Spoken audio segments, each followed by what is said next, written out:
দুটো বিশ্ব সেরা দল, একটা ফাইনাল। হার জিতের এই খেলায় একজন ফুটবলার নিজের জীবন বাজি রেখে দলকে জেতাতে চেয়েছিলেন। পুরো বিপক্ষ দল তাকে ঠেকাতে হিমশিম খাচ্ছিল, তারপরেও তাকে ঠেকাতে না পেরে একের পর এক আঘাত, ফাউল, এমনকি হাত দিয়ে আটকে রাখতেও বাধ্য হয়েছিল। তারপরেও তাকে কোনোভাবে আটকানো যাচ্ছিল না। এ ম্যাচে যেন প্রতিপক্ষদের জন্য ত্রাস হয়েছিলেন ব্রাজিলের সুপারস্টার নেইমার জুনিয়র। প্রতিপক্ষের গোলকিপারের মুখ থেকে ভেসে আসছিল, ওকে আটকাও, ও একাই আমাদের স্বপ্ন তছনছ করে দিবে, শুধু ওকে আটকাও, আমরা ম্যাচ জিতবো। 2021 কোপা আমেরিকার ফাইনালে মারাকানার ট্র্যাজেডিতে নেইমার ছিল অপ্রতিরোধ্য। স্মৃতির পালে হাওয়া দিয়ে চলুন দেখি এ ম্যাচে নেইমার প্রতিপক্ষদের জন্য কতটা দুর্বিষহ ছিল। এক অসাধারণ স্কিল দিয়ে ম্যাচটা শুরু করেন নেইমার। লো সেলসোর মাথার উপর দিয়ে এক অসাধারণ ড্রাবলে বল নিয়ে নেইমার বিপক্ষ দলকে বুঝিয়ে দিলেন যে এই ম্যাচটি হবে নেইমারময়। এই মোমেন্টটা লক্ষ্য করুন, মাঝ মাঠে বল, ক্যাসিমিরো নেইমারকে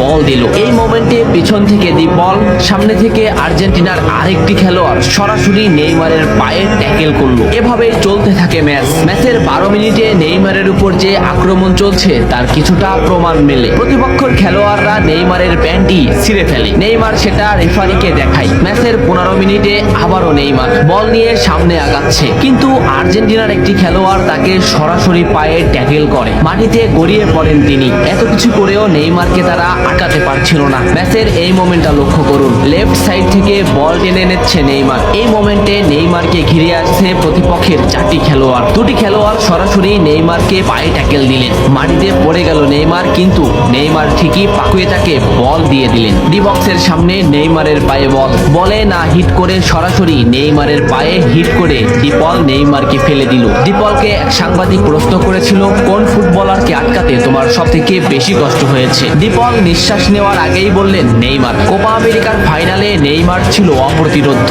তাকে আমরা কোনোভাবেই আটকাতে পারছিলাম না। আমাদের ফুটবলাররা তাকে আটকাতে ফাউল করছিল, কিন্তু তারপরেও সে যেন আরো বেশি জ্বলে উঠছিল। আমরা শুধু নেইমারকেই আটকাতে চাচ্ছিলাম, তবে আমরা বারবার ব্যর্থ হচ্ছিলাম। সত্যি নেইমার হলো আমার দেখা সবথেকে কঠিন প্রতিপক্ষ, যাকে আটকাতে আমরা হিমশিম খাচ্ছিলাম। ম্যাচের এই মোমেন্টটা দেখলে স্পষ্টই বুঝতে পারবেন নেইমারকে আটকাতে তারা কোন পদ্ধতি বেছে নিয়েছিল। মাঝমাঠ থেকে দুটো ফুটবলারকে ড্রিবলিং করে নেইমার বল সামনে আগালেন। এই মোমেন্টে নেইমারের পাশে 2টি ফুটবলার, নেইমার তাদের ড্রিবলিং করে আবারও সামনে আগালেন, কিন্তু এই সাইড থেকে একটি ফুটবলার সরাসরি হাঁটু বাস করে নেইমারের পায়ে আঘাত করলো। নেইমার মাটিতে লুটিয়ে পড়লো। ম্যাচের এই মোমেন্টটা লক্ষ্য করুন, কেন ডিপলরা সেদিন নেইমারকে আটকাতে পারছিল না তারই একটা উদাহরণ। লেফট সাইডে নেইমারের পায়ে বল, সামনে প্রতিপক্ষের একটি ফুটবলার, নেইমার ড্রিবলিং করে তাকে বল মোমেন্ট থেকে আউট করে দিলেন। এই মোমেন্টটা লক্ষ্য করুন, এখানে প্রতিপক্ষের 3টি খেলোয়াড়। এখান থেকে নেইমার এমন একটা শট নিলেন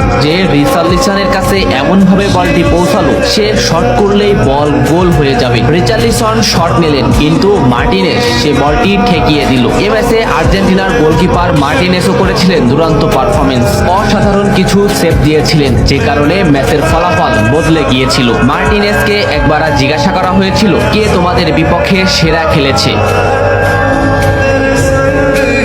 মার্টিনেজের এক কথায় উত্তর নেইমার। কোপা আমেরিকার ফাইনালে আমরা তাকে থামাতে চাচ্ছিলাম, কিন্তু কোনোভাবেই তাকে থামানো যাচ্ছিল না। আমার চোখে সে ছিল অপ্রতিরোধ্য।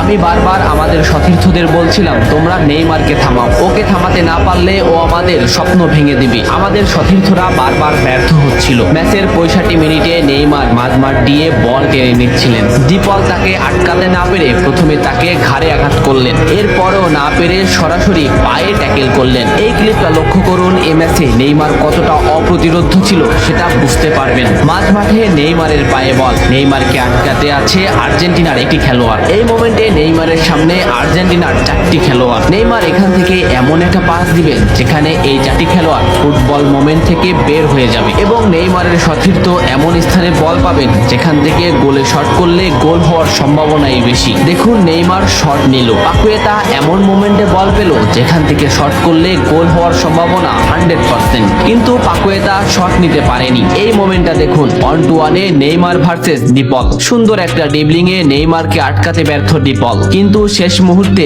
ফাউল করেই নেইমারকে আটকাতে হলো। এভাবেই ব্রাজিল আর্জেন্টিনার কোপা আমেরিকার ফাইনালে নেইমারকে আটকাতে আর্জেন্টিনা ফাউলই বেছে নিয়েছিলেন। তাছাড়া নেইমারকে আটকানো সম্ভব ছিল না। ম্যাচ শেষে সে কথা স্বীকারও করেছিলেন ডিপল। স্কলনিকে একবার প্রশ্ন করা হয়েছিল, আপনাকে যদি সুযোগ দেওয়া হয় একটি ফুটবলারকে আপনার দলে নিতে, আপনি কোন ফুটবলারকে নিবেন? স্কলনি একটু হাসলেন, ভাবলেন এবং বললেন, নেইমার। আমার যদি সুযোগ হতো আমি নেইমারকে আমার দলে নিতাম। এত ফাউল করেও নেইমারকে আটকানো যাচ্ছিল না। কিছুক্ষণ পর পর আর্জেন্টিনার ডিফেন্স লাইন ভেঙে চুরমার করে দিচ্ছিল নেইমার, কিন্তু শেষ পর্যন্তই 1-0-তে ম্যাচ হারতে হয় ব্রাজিলের। ম্যাচ শেষে নিজেকে ধরে রাখতে পারেনি ব্রাজিলিয়ান এই সুপারস্টার, অঝরে করেছিলেন কান্না। বন্ধু মেসিকে বুকে নিয়ে এমন অঝর কান্না হৃদয় ছুঁয়ে গিয়েছিল ফুটবল প্রেমীদের। ফুটবল এমনই, এ খেলায় হার জিত আছে। কান্না হাসির এই খেলায় এক দল হয় সমদিত, অন্য দল হয় দুর্বাদিত। তবে একটা ম্যাচ জেতার যে আকুল আগ্রহ, তা হয়তো নেইমারকে না দেখলে বোঝা যেত না। সব বাধা বিপত্তি প্রতিরোধ ভেঙে নেইমার যেন এগিয়ে যাচ্ছিলেন, কিন্তু শেষ পর্যন্ত সমীকরণ মেলেনি। আপনি কি কোপা আমেরিকার এই ম্যাচটা দেখেছিলেন? দেখলে কমেন্ট করে জানান। এত সময় সাথে থাকার জন্য ধন্যবাদ। নেক্সট ভিডিও আসছে খুবই তাড়াতাড়ি।